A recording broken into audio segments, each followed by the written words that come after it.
The Space Foundation is very pleased to welcome one of the most respected satellite industry leaders in our business for his first appearance at the National Space Symposium.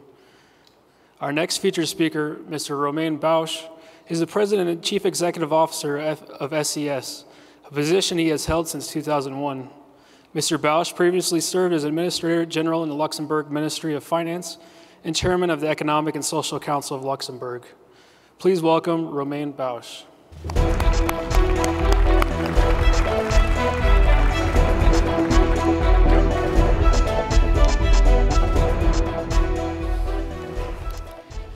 Ladies and gentlemen, good morning. It's a pleasure to be here today and to address this forum. The teaser that you have seen from our government company, I think, is allowing you to get a little bit of a sense of what we are doing. As a matter of fact, I would like to talk to you about the vision that SES has regarding the future of commercial satellite solutions and about the opportunities that cooperation and collaboration can offer between the commercial satellite operators and the government and institutional customers. Those opportunities for cooperation are numerous and interesting, and we see them grow out of necessity, as seen in the panel we had here, but probably also out of strategic developments as they unfold. And it will make a business sense for all of the parties involved to embrace more of these opportunities as they grow. There are things we can and we should do more intelligently. They require changes in attitudes and processes and planning. And as I have been on both sides of the world, meaning in the government and in the private world, I think I can also speak a little bit about what governance can do better. Government buy-in practices in this case can be improved and geared towards realizing true cost and time savings. It would be very helpful to define the role of commercial satellite operators in the future government SATCOM's architecture. The commercial industry indeed needs guiding strategies and concepts of operation in order to best meet the needs of the government users. Government needs to take into account the long-term planning and investment requirements of commercial operators. If we get this right, we can deliver more and better services for less money, something people are looking for today, which would be an outcome that I suspect would be most welcome in the current environment. I'm speaking from the vantage point of a global satellite operator that relies on a growing fleet of currently 52 geostationary satellites with global coverage, as well as an extensive network of ground control facilities and service infrastructures located across the globe.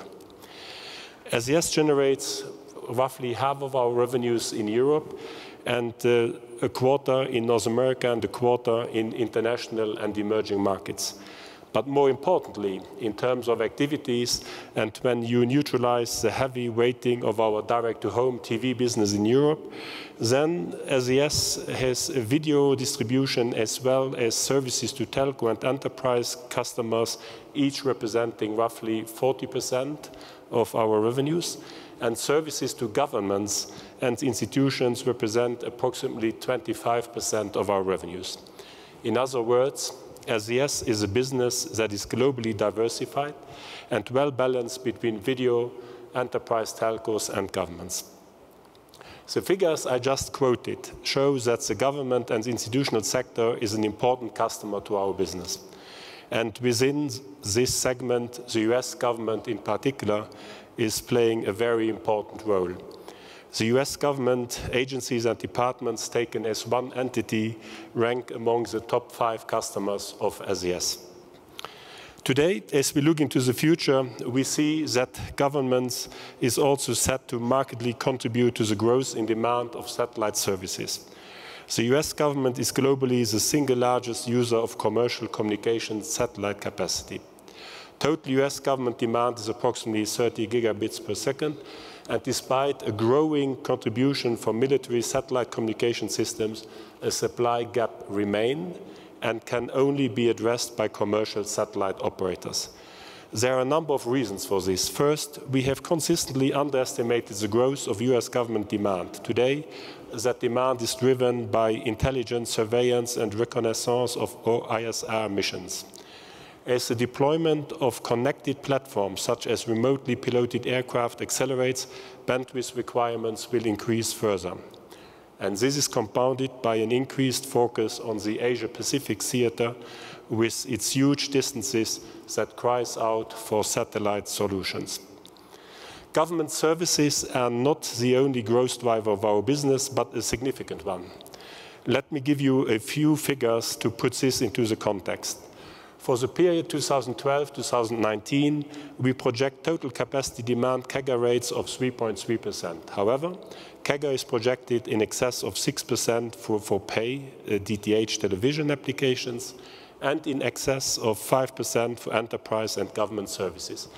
By 2019, the combined segments of enterprise, government, and military are expected to represent approximately 31% of total worldwide market demand for C and Ku band capacity, compared to 29% in 2012. Enterprise and government networks growth is fueled by a continuous increase of bandwidth use per terminal.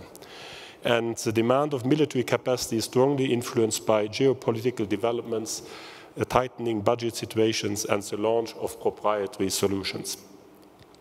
Given the development of geopolitical realities, demand for satellite capacity for defense purposes is likely to grow in the future. This is also because satellite has key characteristics which are critical for government missions and services. So it's fair to assume that satellites will continue to play a major role in government services that are focused on security and safety. Satellite capacity is a key ingredient in the communications infrastructure mix of the world's top-tier defense forces, communications on the move, and the increasing use of remote piloted vehicles, as well as the expected shift to multi-band terminals, will drive that increasing demand. We believe that this also means that more hosted payload opportunities will emerge for commercial satellite operators, both in the civil and military governmental sectors. Given this dynamic demand perspectives, SES is implementing a significant satellite investment program that currently represents $4 billion. SES has 6 satellites under construction with an ambitious launch schedule, 4 satellites to launch this year, 1 in 2014 and 1 in 2015. Together, these spacecraft will add 22% to our capacity, and the overwhelming majority of this new capacity will be geared towards satisfying demand in the emerging markets of Asia-Pacific, Africa, Middle East, and South America. In addition to that, we are also a strategic investor in O3b networks, a low-latency, high-throughput constellation of K-band satellites, which is squarely aimed at serving the communication needs of the emerging markets. SES owns 47% of O3b and has secured paths to full control. O3b, the name stands for the other 3 billion people currently lacking high-speed connectivity to the internet, will feature increased efficiencies and will provide enhanced connectivity at lower prices to a larger number of users in the coverage area of the constellation. O3b is a constellation of 12 satellites that will operate in medium Earth orbit. The first batch of 4 O3b satellites will be launched in May, June this year, the second one in August, September, and the constellation will be operational in an 8-satellite configuration in the fall of this year. An additional 4 satellites can be launched in 2014. Potentially, should that level of demand actually materialize, the O3b system could accommodate up to 120 satellites. O3b satellites will operate, as I said, in medium Earth orbit at around 8,000 kilometers above the equator. This means that compared to geostationary satellites, O3b will feature extremely low latency at about 150 milliseconds, making it as fast as fiber or even faster. This is combined with more than 100 high-throughput spot beams in Ka band to serve a coverage area that extends from 45 degrees north to 45 degrees south of the equator. O3b will provide capacity equivalent of roughly 1,000 transponders in Ku band, and is bound to create a step change in satellite communications in the emerging markets. It will provide highly competitive services to telcos enterprises, such as high-speed, low-latency internet trunking for telcos, GSM 3G, 4G backhaul for mobile network operators, high-speed data transfer for the oil and gas industry, or mobile connectivity for cruise ships and yachts that have increasing bandwidth requirements both for operational and crew welfare purpose. Quite obviously, O3b is also well designed to address the core requirements of government agencies and institutions, be they civilian or military. O3b will feature the following capabilities: fully flexible and mobile beams within the coverage area, high throughput services to mobile platforms, ships, aircraft, UAVs, or RPAs, vehicles in transit, the same quality of service as government systems. In other words, O3b could provide augmentation capabilities to Mil-Satcom networks. O3b's main value proposition for government usage can be summarized this way. It's a low-cost middle-mile capacity that is agnostic of the last-mile technology that is deployed. It provides high-speed, high-throughput capacity of up to 1.2 gigabits per second per beam. It has low latency comparable to fiber networks, and it has a high degree of flexibility of configuration. Public budget financing deficits often provide the best impetus for true innovation and for thinking out of the box and for taking things to a higher level of efficiency. And I think it's fair to say that the US and also other states on other continents are currently living through interesting times in this context. I'd like to say that I can relate to the issue on a deeper level than most of you probably can imagine, as I have worked for more than 18 years in the Ministry of Finance, and so I know a fair share about the challenges of balancing fiscal revenues and spending budgets. Today, we face one major challenge. This is the scissor effect. As the federal budget shrinks, the demand for satellite communications and bandwidth increase. So the solution is to do more with less, finding more efficient ways of cooperation between government and commercial satcoms is key to achieve this goal. Business models to achieve this do exist. We have partnered in the past with government departments to implement hosted payloads. CHIRP, the commercially hosted infrared payload, was a great example how a commercial satellite platform could be harnessed to enable the cost-efficient launch of a governmental program. It enables the US Air Force to achieve 85% of the mission's goals at roughly 15% of the cost of the dedicated military program. However, in order to take things further, US government buying practices must be geared towards realizing true cost and time savings. There are inherent benefits to long-term contracts with industry that can be leveraged. These contracts can guarantee assured access to space while providing substantial cost savings when compared to short-term spot market contracting terms. We are encouraged to see the Department of Defense pushing for legislative authority to buy in new and more cost-efficient ways. Hosted payloads are one of the fastest and most cost-effective methods of delivering specialized communications capability into orbit. So these models exist and can provide inspiration. However, to make them work better, we require better context. This context is provided by a defined role of commercial SATCOM in the future architecture. The US Department of Defense designs, builds, and launches military satellites with capabilities that often either overlap with or are incompatible with existing commercial networks. To fully take advantage of commercial opportunities, DoD requirements must flow from a space and ground architecture that fully integrates commercial and military capabilities. Commercial SATCOM must be considered as essential to providing some part of the DoD communication requirement. Given the defined role in the architecture, industry can then anticipate and invest in solutions that will meet the requirements of our government customers. To fully integrate commercial ComSatcom, the architecture must assign real requirements to a commercial infrastructure, either by mission set, by region, or by baseline versus search. Commercial satellite operators need some guiding strategies or concept of operation in order to best meet the need of the military. There are complex matters not easily solved at the stroke of a pencil, but we should make no mistake, a business as usual solution will not work. And maybe we can take here as an example the comparison of what happened when US deployed troops in the Middle East in the early 2000s, where there was a surplus of commercial satellite capacity that was sufficient to meet the communication needs. This situation is different in Asia Pacific today. The US government does business with a number of trusted satellite operators.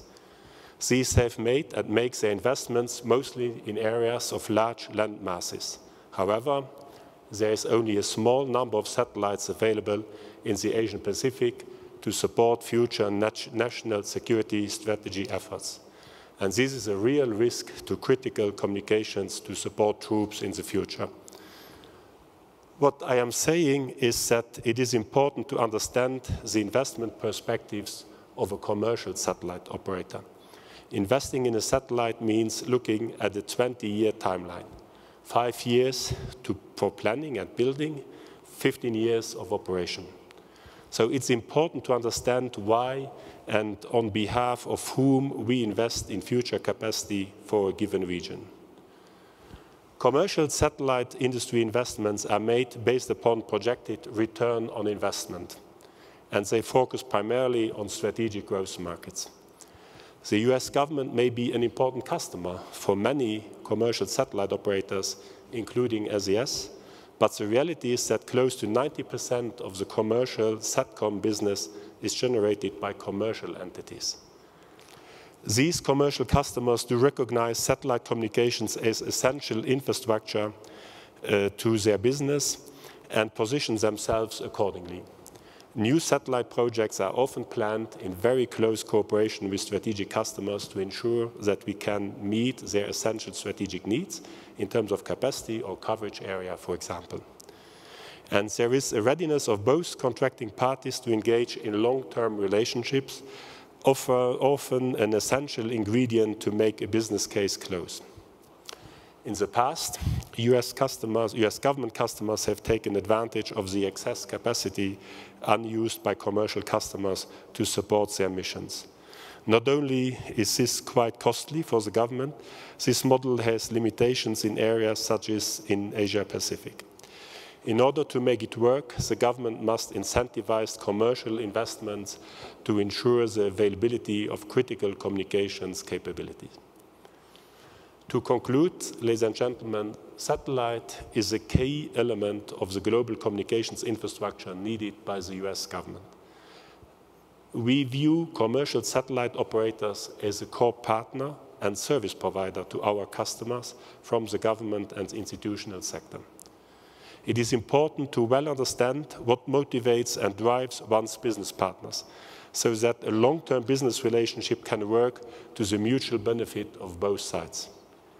We see the conditions change under which we can serve the government market. There is an ongoing shift from bandwidth-only services to end-to-end solutions, and there is a growing demand for Ku and C-band capacity in the Pacific region and in Central Asia, while the available capacity remains limited. In addition, serving the US government presents commercial satellite operators with unique challenges. First, the US government is a requirements-driven customer that often works with non-negotiable technical specifications. Second, what we perceive as long-term capacity needs do not necessarily translate into long-term buying commitments and contracts. While certain events drive short-term requirements, long-term demand should be based on geopolitical strategy. Yet, in practice, US government customers generally satisfy both long-term and short-term needs with the help of short-term contracts, simply because the system is set up that way. Thirdly, ultimately, this lack of long-term certainty makes it more difficult to close business cases and forces commercial satellite operators to often grant priority to the needs of commercial customers as they are committing for the long term. In order to support our government partners with the required capabilities, we are taking steps to improve the efficiency and flexibility and cost effectiveness of our space infrastructure and our networks.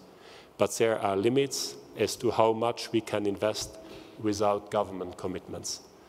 And the soon-to-be-launched OCB constellation should make an important contribution towards making more challenging business cases close more easily in the future. In order to harness the full potential of cooperation between commercial satellite operators and our US government customers, we should take inspiration from the culture of long-term cooperation that governs the commercial business realm to foster long-term win-win situations where we can cooperate with our customers to the mutual benefit of both partners. Thank you for your attention.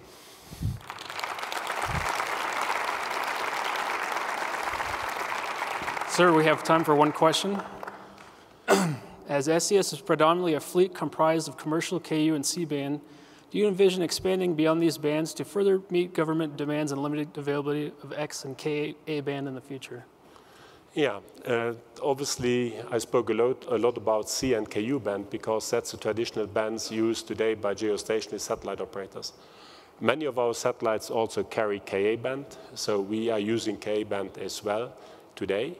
And I think I mentioned it when I was speaking about OCB networks, which is basically, in terms of bandwidth, basically equivalent to our entire geostationary fleet is all in Ka band. So definitely Ka band is part of our strategy.